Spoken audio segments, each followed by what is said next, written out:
الحمد لله وحده والصلاة والسلام على من لا والصلاة والسلام على من لا نبي بعد أما بعد. السلام عليكم ورحمة الله وبركاته.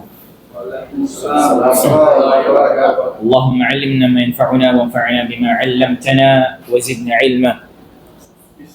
Mga kapatid sa pananampalatayang Islam, ay inshallah ay magpapatuloy po tayo sa ating pag-aaral dito sa Aqidah.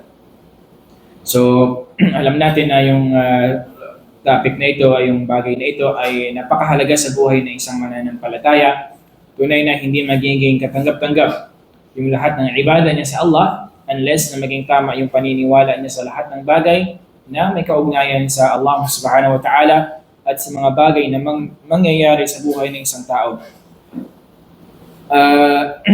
Natapos na, di ba, natalakay na yung paniniwala sa Allah subhanahu wa ta'ala, al-imanu billah, wa malaikatihi, paniniwala sa kanyang mga anghel, wa kutubihi, gayon din sa mga aklat, mga revelasyon na ipinadala ng Allah subhanahu wa ta'ala. Okay, wa malaikatihi wa rasulihi, wal yawmil akhir, okay, an tu'mina billahi wa malaikatihi wa kutubihi wa rasulihi, at paniniwala sa mga propeta at mga sugo ng Allah subhanahu wa ta'ala. So, itong al-iman as-sitta, 6 pillars of faith, ay kailangang paniwalaan ito ng buong-buo ng isang mananampalataya. Tunay na hindi tayo matatawag na tunay na Muslim unless na paniwalaan natin yung 6 na ito. Okay? So, yung ikalima na sinabi ng Propeta Muhammad sallallahu alaihi wasallam, al-imanu bil yawmil akhir. Okay? Ang paniniwala sa araw ng paghuhukom, ang huling araw. Okay? So sabi niya, sinabi ng muallif ng kitab na ito, sabi niya ang iman, ang paniniwala, sabi niya sa araw ng paghuhukom ay napapaloob, sabi niya, yung 3 bagay dito. Okay? Una-una sabi niya, al-imanu bil ba'th.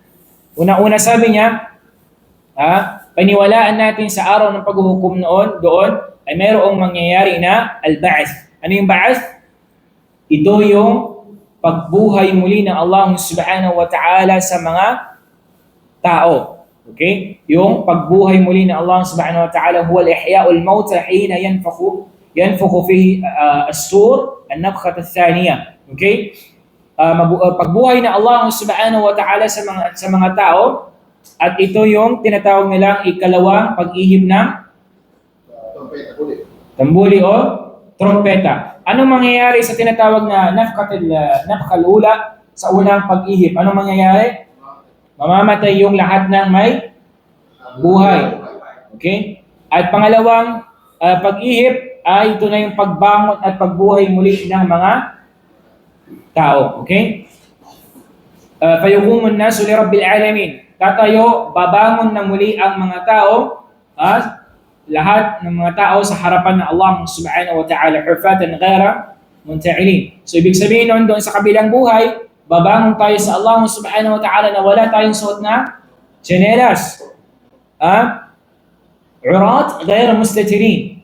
At tayo ay hubad at wala tayong saplot. Wala tayong damit, wala tayong short, wala tayong underwear. Lahat ay nakahubad lang tayo doon, haharap sa kabilang buhay. Okay? Ganon ang mangyayari sa atin kung paano tayo lumabas sa mundong ibabaw na ito, ganon din tayo babalik sa Allah subhanahu wa ta'ala. Diba? Kung sinilang tayo ng ating mga magulang, tayo ba ay mayroong saplot? Wala. Ganon din, sa pagkabuhay muli natin, pagbuhay muli ng Allah subhanahu wa ta'ala sa mga nilikha, sa mga tao, sila ay walang mga suot na kasuotan doon sa kabilang buhay. Maaaring may magtatanong sa atin, paano sabi niya kung babae o iba pa, titignan pa ba yung kanilang mga sarili? Sa kabilang buhay, hindi na kayang tignan. Lilingon sa iyong katabi para tanungin sa hindi mo na yon kayang gawin. Bakit? Dahil sa ahwal ng yawmul qiyamah. Dahil sa tindi. Talagang napakatinding pangyayari doon na magaganap. Dahil sa bawat isa ay natatakot na para sa kanyang sarili. Marami sa mga tanungan at nangangamba siya kung siya ba ay sa paraiso ng Allah, kung siya ba ay sa impyerno ng Allah subhanahu wa ta'ala, o malalasak niya ba yung mga kaparusahan na igagawad ng Allah subhanahu wa ta'ala sa sino mang sumuway sa kanya. Di ba? So doon sa kabilang buhay, sa sobrang takot ng mga tao, ay hindi na nila kayang gawin na kumustahin pa hanapin pa yung kanilang mga kamag-anak, yung kanilang mga magulang. Okay? Sabi ng Allah subhanahu wa ta'ala, kama bada'na awwala khalqin nu'idu wa'adan 'alaina inna kunna fa'ilin. Sabi ng Allah subhanahu wa ta'ala, kama bada'na awwala khalqin nu'iduhu. Sabi niya, katulad sabi niya na unang pagkalika namin sa tao, kung paano siya nilikha ng Allah subhanahu wa ta'ala, ay kaya yung ibalik ng Allah subhanahu wa ta'ala, wa'adan 'alaina. Ito ay sabi ng Allah subhanahu wa ta'ala ay pangako. Ibig sabihin, tutuparin ng Allah subhanahu wa ta'ala, inna kunna fa'ilin. Tunay na kami ay gagawin namin, sabi ng Allah subhanahu wa ta'ala, kung ano man ang aming sinabi at ipinangako. Okay? So yun. So ang bawat isa sa atin sa kabilang buhay ay babangon tayong muli at doon tayo haharap sa Allah subhanahu wa ta'ala. Wal ba'thu haqqun thabitun dalla alayhi al-kitab was sunnah. So yung tinatawag na ba'ath, ito yung pagbangon natin muli, maraming mga dalil. Ibig sabihin, thabit ito, mayroon itong katibayan mula sa Quran at sa sunnah ng Propeta Muhammad sallallahu alaihi wasallam, at gayon din sa ijma, sa napagkasunduan ng mga scholar. Okay? ثم إنكم بعد ذلك لميت ثم إنكم يوم القيامة تبعثون. Okay? ثم إنكم بعد ذلك لميتون, sabi ng Allah subhanahu wa ta'ala. Pagkatapos nung sabi niya, kayo ay mamamatay at kayo ay bubuhayin muli ng Allah subhanahu wa ta'ala sa araw ng paghuhukom. وقال النبي صلى الله عليه وسلم يحشر الناس يوم القيامة حفاة غرلا. Okay? غرلا. Sabi ng Propeta Muhammad sallallahu alaihi wasallam, bubuhayin muli ang mga tao sa araw ng paghuhukom, hufat. Sabihin, wala silang mga sinelas, wala silang sapatos, susuot ng pangyapak, at sila ay mga taong tawag dito, babalik sila na hindi sila mga tuli. Okay? Ibig sabihin, kung ano yung pagkakalikas sa atin ng Allah, nung tayo ay sinilang, ganun at ganun yung mangyayari sa atin doon sa pagkabuhay muli sa Allah subhanahu wa ta'ala. Okay? وأجمع المسلمون على ثبوته وهو مقتضى الحكمة حين تقتضي أن يجعل الله تعالى هذه الخليفة معادا يجازيهم فيه على ما كلفهم به على سنة رسول صلى الله عليه وسلم. Sabi nga ng Allah subhanahu wa ta'ala, أفحسبتم أنما خلقناكم عبثا وأنكم إلينا لا ترجعون. Sinabi ng Allah subhanahu wa ta'ala, sabi niya, أفحسبتم, sabi niya, inaakala niyo ba, sabi niya, nilikha namin kayo na parang laro lang, sabi ng Allah, wa annakum ilayna la turja'un, at hindi kayo magbabalik sa amin. So tayo nilikha ng Allah, hindi lang para sa laro o ano pa man sa anong mga bagay, pagkus tayo ay mayroong layunin sa mundong ibabaw na ito, at tayo ay babalik sa Allah subhanahu wa ta'ala upang singilin sa mga bagay na ginawa nating pagsuway sa Allah subhanahu wa ta'ala. Pangalawa, mga kapatid sa pananampalatayang Islam, al-imanu bil hisabi wal jaza. Okay, unang-una doon, ang paniniwala sa ba'ath. Okay? Sa Yawmul Qiyamah, napapaloob doon, dapat nating paniwalaan na mayroong mangyaring pagbuhay muli. Pangalawa, al-jaza'i wal hisab. Yung paniniwalaan natin na mayroong paglilitis at paghuhukom doon sa kabilang buhay. Okay? Yuhasabul abdu ala amalihi. So ang isang alipin na Allah, siya ay kukuintahin yung kanyang mga ginawa. Yung ginawang ibadah niya sa Allah subhanahu wa ta'ala. Yung lahat ng ginawa niya na gawain ay lilitisin sa kanya ng Allah. Kukuintahin yun. وَيُجَازَ عَلَيْهِ وَقَدْ دَلَّ عَلَى ذَلِكَ الْكِتَابِ. So ito ay mayroong mga katibayan mula sa sunnah at sa Quran ng Allah subhanahu wa ta'ala. Sabi ng Allah subhanahu wa ta'ala, man jaa bil hasanati falahu ashru amthaliha. Sino ang sabi niya ang gumawa ng isang kabutihan ay mayroon siyang 10 hasanat katulad noon. Wa man jaa bil sayyi'ati fala yujza illa mithlaha wa hum la yuzlamun. Sabi ng Allah subhanahu wa ta'ala, sino ang sabi ang gumawa ng kasamaan, ng masama, fala yujza illa mithlaha. Walang ibang gantimpala na ibibigay sa kanya kundi katulad ng kanyang ginawa. Kung masama, kasamaan din yung kanya makukuha, wa hum la yuzlamun. Doon sa kabilang buhay, wala nang mangyayaring panggugulang. Lahat pantay-pantay. Allah subhanahu wa ta'ala adil. Mayroon tawag dito yung justice sa pagbibigay. Ang Allah subhanahu wa ta'ala makatarungan sa pagbibigay ng hatol. Okay? Hindi katulad sa mundong ibabaw na ito, na kapag mayroon kang kapangyarihan, mayroon kang kayamanan, kaya mong baguhin ang kaparusahan o ano pa mang hatol sa iyo. Di ba?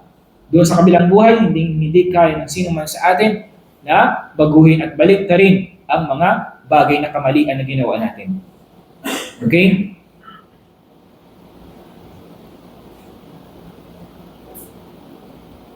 Pangatlo mga kapatid sa pananampalatayang Islam na napapaloob sa Yawm al-Akhir na dapat nating paniwalaan, al-iman bil jannati wan nar. Dapat nating paniwalaan na mayroong paraiso at mayroong impyerno, wa annahuma ma'alul abadiyyu lil khalq. Okay, sabi niya, ang dalawang bagay na ito, sabi niya, ang paraiso na ito at impyerno, ma'alul abadi lil khalq. Ito ang magpasawalang hanggang kahahantungan ng mga nilikha ng Allah subhanahu wa ta'ala. Abadi, ibig sabihin forever na yon. Doon yung kanilang magiging tirahan. Okay?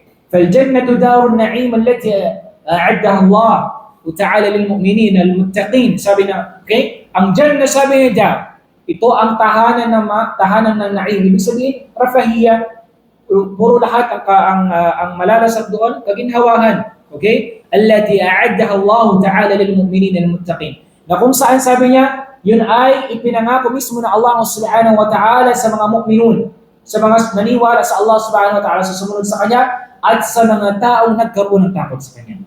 Alladhi amanu bima awjabahu Allah alayhim al-iman bih.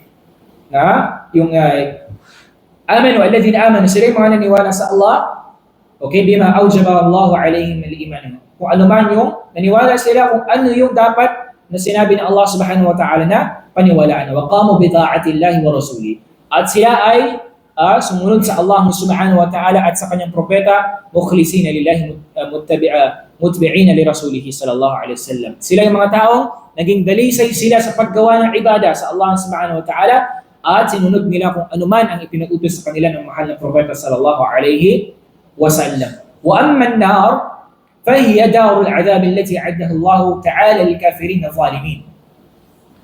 Okay, sabi ng muallif, sabi niya ang impyerno, sabi niya, فهي دار العذاب. Ito ang tahanan ng kaparusahan, parusa, التي أعدها الله تعالى للكافرين. Okay? Sabi na okay, ang impyerno, sabi niya, tahanan ng mga ng kaparusahan na inihanda na Allah subhanahu wa ta'ala sa mga taong kafir. Sino yung mga kafir? Sila yung mga taong hindi naniniwala sa Allah subhanahu wa ta'ala. Sila yung mga taong naging mapagmalabis sa kanilang mga sarili. Alladhina kafaru bihi wa asamu rusula fiha min anwa'il adab. Wan kalma la yaqturu ala albal. So sabi, okay, ng muallim, sabi niya, yung mga taong tumalikod sa Allah subhanahu wa ta'ala, iba't iba yung kanilang malalasap na parusa mula sa Allah subhanahu wa ta'ala, at yung kaparusahan doon na ibibigay ng Allah subhanahu wa ta'ala, kailanman hindi yun sumagi sa kanilang isipan. Ibig sabihin, hindi naabot ng kanilang mga isipan na arukin na ganun pala yung parusa na kanilang makakamit dahil sa pagsuway nila sa Allah subhanahu wa ta'ala. Kaya dalangin natin sa Allah subhanahu wa ta'ala na ibilang niya tayo sa mga ahlul jannah, mga taga-paraiso, at iwas niya tayo sa mga taong taga-impyerno. Wa nas'alullah at-tawfiq wal hidayah wa akhiru da'wana alhamdulillahi rabbil alamin.